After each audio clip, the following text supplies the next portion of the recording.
Eu não gosto muito da palavra dom. Dom parece que você nasceu pronto e qualquer coisa que nasça pronta tá atrasada. Você concorda que qualquer coisa que comece perfeita, ela começou tarde? O dom é uma coisa meio que, tipo, o cara tem o dom. Ele, você joga fora tudo que o cara se dedicou, se estudou, abriu mão. O ser humano é treinável, né? A gente treina. E aí eu acredito em aptidão. Então tem gente que tem consciência corporal pra tal coisa. O cara, um jogador de futebol que você pega exemplos dos melhores que performam hoje. Um é um cara absurdamente técnico e o outro cara é o futebol moleque, que tem o dom, né? Mas ele tem aptidão, é isso, eu acredito em aptidão. E eu sempre gostei do game, sempre gostei de negociar, sempre gostei de barganhar, sempre gostei do rolo, sempre fui roleiro pra caramba, dava uma coisa, pegava, eu sempre fui esse cara, assim. E aí eu entendi que, como artista, eu não ia chegar onde de fato eu queria, né? E aí eu falei, eu preciso de uma outra cesta pra pôr esses ovos aqui, que tá tudo aqui. E aí toda vez que acabava uma novela, eu ficava desempregado, entendeu? Eu comecei a olhar essas coisas e falei, não tá tão seguro a parada aqui. Foi daí que eu comecei a empreender de fato, de falar, opa, isso aqui pode ser um outro viés.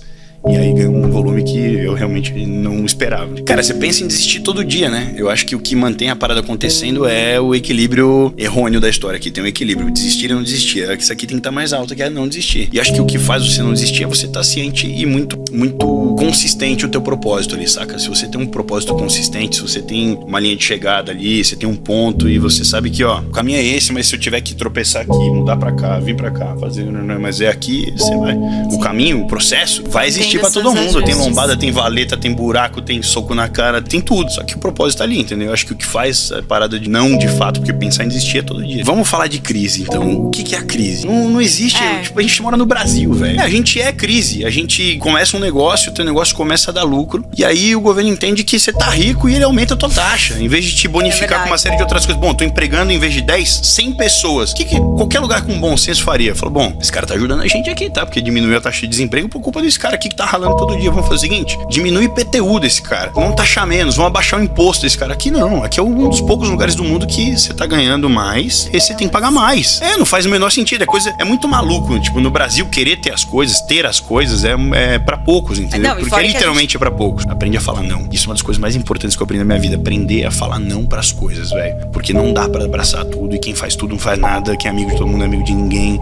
Eu comecei a ver isso, falei, opa, peraí, eu preciso ressignificar uma série de coisas. A dica que eu dou pra começar é pra começar com o que você tem na mão. Eu falo isso muito, para não esperar a hora perfeita pra nada, porque se você ficar esperando a hora perfeita pra fazer qualquer coisa, você não vai fazer, provavelmente, porque essa hora não vai acontecer. Então, começa com as possibilidades que você tem na mão, com o que você tem de ferramenta na mão e entende que você vai errar. Aprenda a não se frustrar ao ponto de te estopar. A frustração não pode ser stop, a frustração pode ser um copiloto, saca? Assim como o medo no negócio. Tem o medo como o copiloto do meu negócio e o erro como o teu aliado. Você vai errar, isso é fato, só erra quem tá tentando, quem tá parado não erra nunca, então você tá tentando, você vai errar. Faz parte do processo. O segredo, talvez errar rápido e errar novo, errar diferente, não insistir no erro. Eu fiz, não deu certo. Isso aqui eu não faço mais, já me blindei de um negócio aqui, agora eu faço aqui, errei aqui, bom, já são 2 blindagens, na terceira você acerta, então já subiu um degrau, agora erros novos. E outro ponto que eu acho decisivo, assim, acho que é mais necessário que qualquer outra coisa, é encontrar gente que vibre na mesma sintonia que você. Porque se você pegar um sócio que acelera 50 e se tiver 300, uma hora você vai olhar pra trás e falar, velho, eu não vou ficar te arrastando, é a arte da guerra. Sun Tzu dizia isso, não se carrega peso morto. Porque eu vejo o medo como copiloto da história ali, entendeu? Então é o cara que vai te... É um fator decisivo pra continuidade da espécie humana, né? Se a gente não tivesse medo, tivesse sido comido por dinossauro, por leão, por não sei... Então a gente tem que ter medo, mas o medo não pode ser...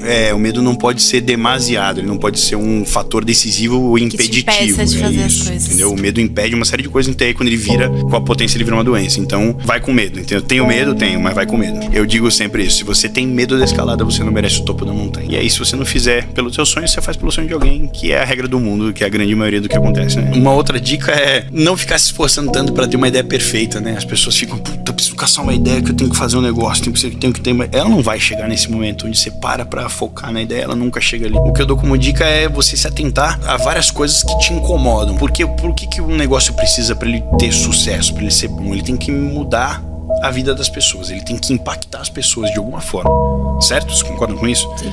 Então se você tem um serviço de entrega, quando você recebe um produto em casa e você recebeu ele que era pra chegar quente, ele chegou morno, você fala, puta, isso tá horrível. Aí Aí você cria uma caixa que vem com aquecimento maior, isso que você inventou um negócio. Então fique atento aos déficits do seu dia a dia. Quais são as lacunas que você preencheria se você tivesse oportunidade? Quais são as coisas que você arrumaria para fazer de outro jeito se você tivesse oportunidade?